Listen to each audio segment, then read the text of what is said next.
ومثل الذين او مثال د صدقې ده کسانو ينفقون چې خرچ کوي اموالهم مالون خپل ابتغاء مرضات الله د پاره د لټولو د رضامندتیا د الله وتثبيتا من انفسهم او د پاره د مضبوطولو د خپل زړونو كمثل جنة پشان مثال د یو داسې باغ دا بربوة چې وي په اوچت ځای اصابها چې ورسیږي هغې ته وابل تیز باران فاتت نورکی دغه باغ اکلها میوې خپلې ضعفین دو چندې فإن لم يصبها پس کچریو نشی پاغی باندې وابل تیز باران فطل نلگم کافدا والله بما تعملون بصير الله په هڅ باندې چې تاسو یې کوئ خلیدون کیدا آیا ود احدکم آیا واړی او کسب تاسو کې ان تكون دا چویدی له دد پارا جنت یو داسبا من نخیل دکجرنا واعناب نو دانگرنا تجری چی وحیگی من تحتها الانهار لاندی داغی وننا نهرنا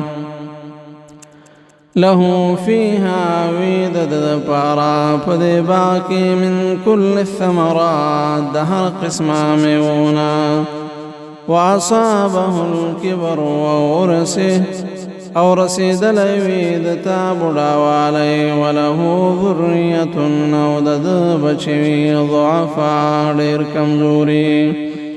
فأصابها نور سيدتا إعصار تزباد فيه چپاغی کی نار نوری فاحترقت نوسوزی غبا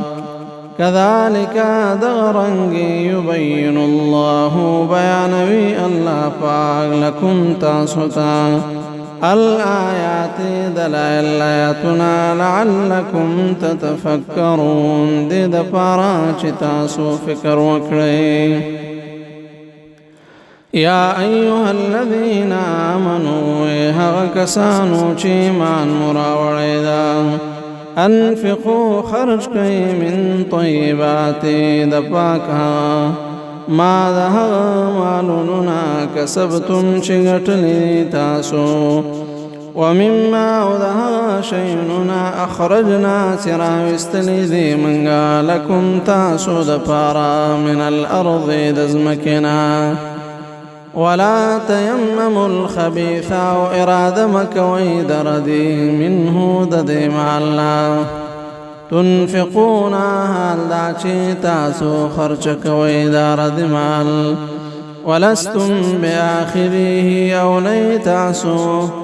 اخستن کی حغی لرا الا مگر